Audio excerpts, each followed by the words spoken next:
It's a helmet. They're going to give us better ones. Now put it down and let's get going. Are you sure about that? What's up, guys? It's Brian here, and today I am bringing you another custom showcase.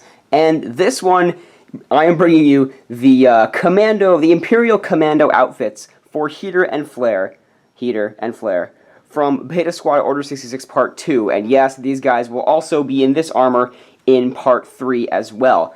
Now, this is I'm starting this video not exactly the way I was expecting to. I wanted to address something that came up in the hours after the film was released. I'm actually filming this on the day it was released, so as of right this second while I'm filming it, the animation came out about 4 hours ago. I wanted to address something that came up in the comments. I was going through the early comments that came on the video, and one of the top comments so far, I'm going to put it on the screen right here for you, talks about how some of you were a little disappointed in this new Beta Squad armor. And to the person who made this comment, I'm not calling you out at all. I'm not sending you any hate whatsoever. I just wanted to say that I think this is actually kind of funny that of all the things I thought you guys were going to criticize about this film, because I had a couple of things in mind that maybe I thought you wouldn't like, of all the things I thought that would not go over well, I did not expect you to not like these Commandos. So I'm not insulted or anything. I just want to give a little explanation in addition to showing you exactly how I made their new armor.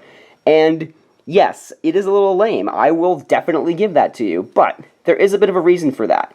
In the context of this film right now, in the context of where Beta Squad is, there's just two of them left in the Empire. They're Imperial soldiers now, and I didn't give them like crazy Imperial Commando armor because they're not really commandos anymore.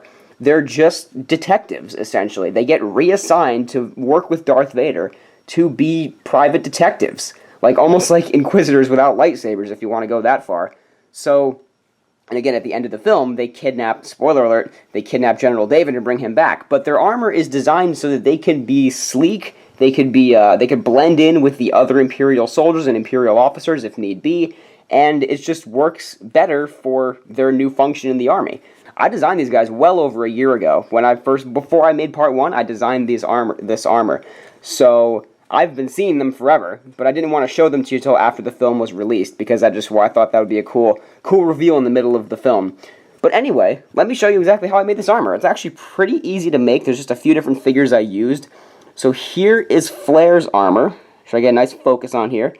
The helmet, I've always liked this little helmet design. For some reason, his head is really loose, so like this actually works very well for animation. His head is very loose, but anyway, this helmet is just like one of those old pilot helmets from a long time ago with a race car visor on the top. I always liked this design. I don't know, I just like the way it looks, so that's why I threw it in there. I think it's cool enough. It gives him a little unique look. But the torso, I'm going to put the pictures on the side of what these figures are from. The torso is from the Imperial Patrol Battle Pack. Remember that female officer who was in that set? That's her torso with different arms, obviously. The legs, these legs actually come from an old version of Hawkeye from the Marvel sets back in the day. So that is where the legs come from. And his backpack, first of all, he uses a dark gray neck brace. This backpack here is actually the belt piece of the Kylo Ren brickheads that came out a few years ago. So that's how you make this figure, and his blaster is obviously his Commando blaster, because remember, in Part 2, he kind of threw a hissy fit over the fact that he didn't get to keep his blaster, which, I mean, obviously it's a good decision for the Empire, because Flare is such a great soldier, so why would he not keep his blaster? Heater, on the other hand, is a little bit different. So that's Flare. I like his design better than Heater's. I will put that out there. I think I did a better job on this one than on Heater's. His helmet, I will admit, even when I designed it, I was like, this looks a little funky, but you know what? I'm just going to go with it. It is your standard, like, race car driver helmet, all in black, with one of these little visors on it. It could be for sleuth, it could be to make him look a little more intimidating, or for weather purposes, I don't know. I just kind of like the way it looks. He has a lot of white trim going around him as well. This gun is actually used in a couple different sets, but the one I took it from was from the Scarif Troopers on the Battle of Scarif. It's just this piece connected to these binocular pieces. So, or one binocular piece, I should say.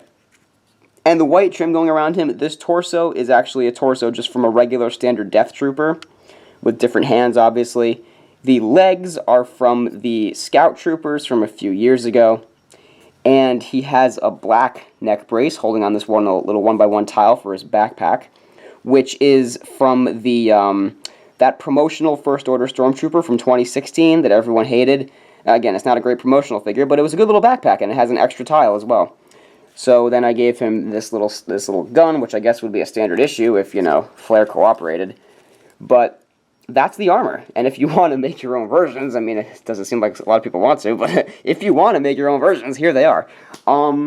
Again, this is not a hate video or any kind. I just think this is actually funny. I'm glad. I was thinking about filming this video before the animation was released, but I would have looked like a total fool if I had filmed it. I'm glad I got to address this.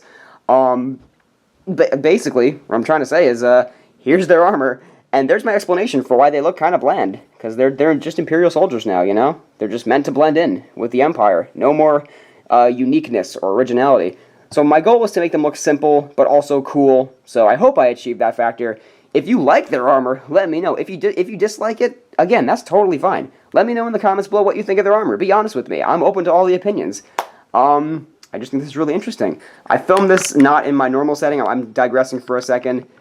Over there is actually the set for the Star Destroyer hangar where Darth Vader's interrogating David, and where he introduces where you actually see those commandos for the first time. Hopefully, I will have a showcase of that set specifically coming within the next couple weeks or so. I'm doing a big giant behind the scenes video for the whole Order 66 trilogy. That's going to come out after part 3, but I want to show off this set in particular, so I'm not going to give away too much of it. I'm going to do that as like a separate mock video almost, because I'm so proud of how that set came out. Anyway, that's going to just about do it. Thank you guys very much for watching, and I forgot to say this as well, but thank you so much for the support on the animation. As of right this second, it's only been out 4 hours, but your comments have been incredible so far. I'm reading every single one of them. Don't know if I've responded to everybody just yet, because there's just so many of them, but I'm reading every single one. Thank you for your comments. Thank you for the love on this animation. The wait for part 3 will not be as long, I promise you. I'm filming this week. I am starting to film the first scene of part 3, which obviously takes place in the same set with the same characters. After the cliffhanger, that scene is getting filmed this week, so it's starting. Part 3 will be soon, guys, I promise. Thanks, guys, for watching. Thank you for supporting the animation. I have a few videos coming soon, so stick around. This has been Brian from Watermelon Studios. Peace out, guys.